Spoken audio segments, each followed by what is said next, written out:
Tere! Mina olen Rasmus Kage Kaitseliidu Toompea malevkonnast ja te vaatate järjekordset kriisihügieeni klippi. Uudisklippides näeme, kuidas mitmes riigis askeldavad tänaval ka täiskombinisoonides desinfitseerijad ja vahel ka keemiavägede sõjaväelased. Meil Eestis kannavad samu kombinisoone peamiselt kiirabi ja meditsiinitöötajad, näiteks COVID-i testimispunktides. Räägime siis lihtsa õppevideo vormis veel kord arstide isikukaitsevahenditest ja sellest, kuidas selga panna ja seljast ära võtta kombinisooni. See ei olegi nii lihtne, aga võib-olla läheb teil seda kunagi tarvis. Tutvustan teile meie isikukaitsevahendid, mida me kasutame situatsiooni põhiselt. Kui meil on protseduurid, kus on suur risk kokku puutuda patsiendi eritistega, veri, mingi muu kehavedelikud, kui meil on ikkagi vajalik terve keha katmist, on kombinisoon. Nagu te näete, ta on piisavalt pikk, meil on kapuuts, meil on varukad ja väga hea lukk. Siis, mis on ülioluline, kuna tegemist on piisknakkusega, siis on olulised ka respiraatorid või kirurgiline mask, mis võimaldab meil katta siis nina ja suu. Et kuna see viirus tahab sattuda just limaskestele, samuti on vajalikud prillid, kus on ikkagi see kaitse, et ülevalt on kaetud ja külje pealt, kui mina olen patsiendi juures, kui ma kummardan, kui ta köhib, siis ta ikkagi silma mulle ei satu. Ja väga populaarsed on meil ka visiirid. Visiirid, nagu te näete, kui ma panen siia nina-suu kaitset, ma saan kenasti seda peale panna ja kenasti ka tööd teha, ma olen ilusti kaitstud ja seda on ka suhteliselt väga kerge eemaldada ja see on ka korduvkasutatav. See osa on korduvkasutatav ja seda me vahetame. Kindad, nitriilkindad ja kuna meil on tegemist siis mõnikord situatsioonid, kus me kasutame kombinisoone, siis on vajalikud kindad, kus on pikk mansett. Alustame. Tulge palun siia. Praegust te tegite, nagu teevad lapsed lasteaias. Seda, kuidas käsi pesta, peaksime me nüüd juba teadma. Seepärast alustame otsast peale.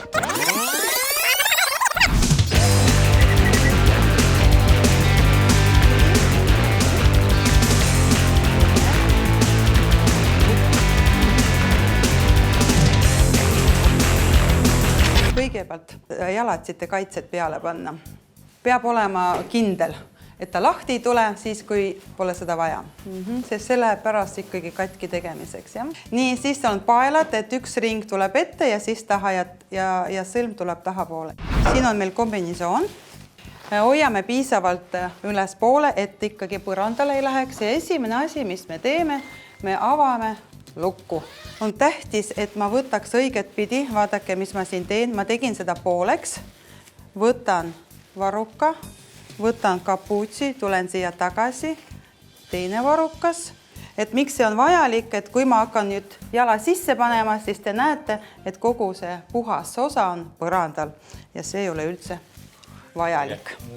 Liigutus oli siis nii, et varukas kapuuts, ühte kätte ja teine. Ja teise poolt siis ainult varukas. Ja nüüd saate jalad sisse panna.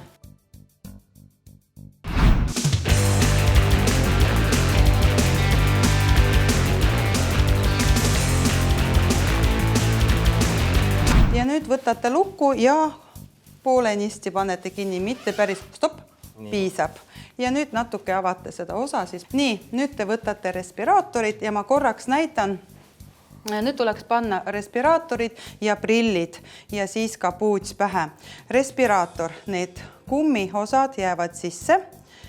Avan voldid, panen siia. Nüüd siit. Võtan käega, läheb üle pea, nina ette panete. Ja nüüd ma natukene teid aitan, sest teie ennast praegu see ei näe. Üks pael läheb alla ja teine jääb siia üles.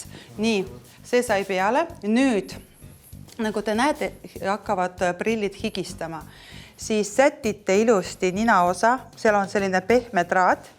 Sätite ja natuke allapoole, avate kõik voldid ja päris ilusti nüüd jõuliselt sisse välja hingake, kontrollige. Ja ma näen, et siit on natuke. Nii, nüüd prillid. Prillid samamoodi, mis on põhimõte, ma ei lähe kättega sinna, mis läheb vastu silma, et klõps siit silma ette ja üle pea oma prillide ette. Väga hea. Nüüd paneme kapuutsi. Ilusti ja lukk nüüd lõpuni kinni. Pead natukene tõstame ja sinna alla läheb ja just ja krõps kinni, seal on krõpsud ja täispikkuses krõpsud kinni. Ja panete kindad kätte. Kinnast läheb manseti peale. Paras suurus ja manseti peale. Väga armas.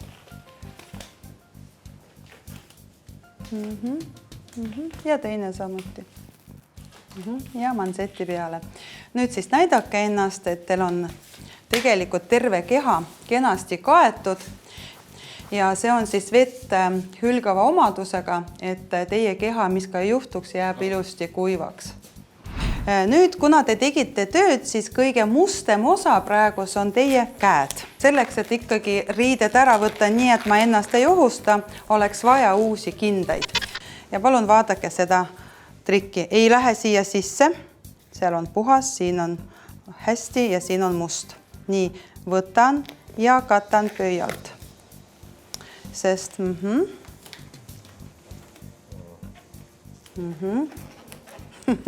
just, nüüd saate võtta teise käe juures ja võtate kinnast ära.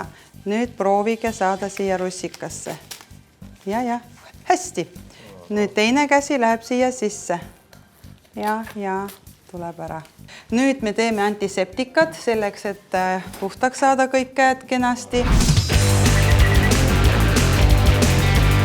Nii kaua teeme kätte antiseptikat, kuni alkohol ära kuivab.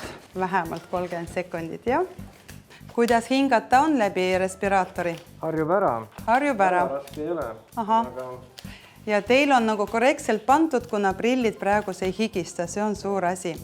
Nii, kui meil on uued ja puhtad kindad, siis tuleme siia ja võtame kapuutsi ära sinna taha.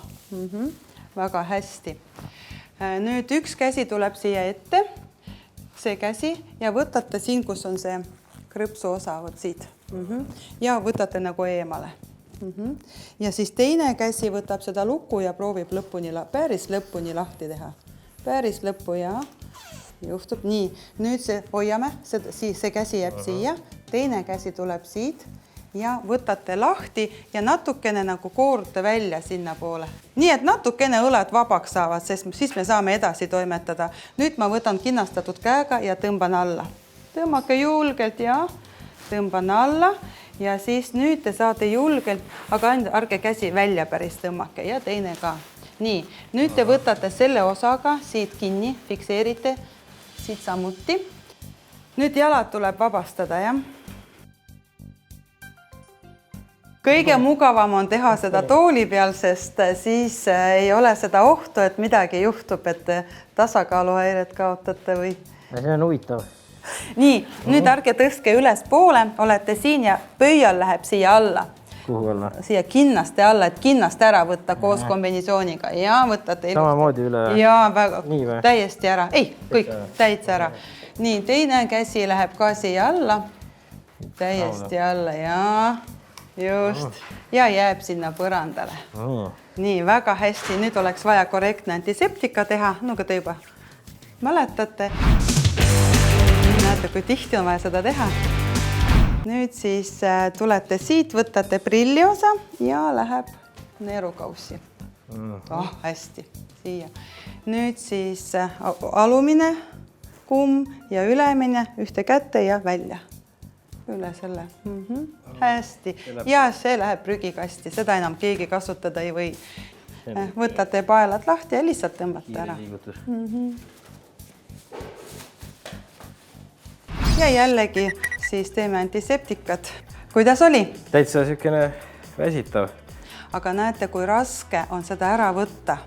Nii, et sa ennast ei nakata, eks ole, et see on hea, aga see tõttu, et tuleks nagu mõelda ka selle peale, kuidas seda ära võtta nii korrektselt.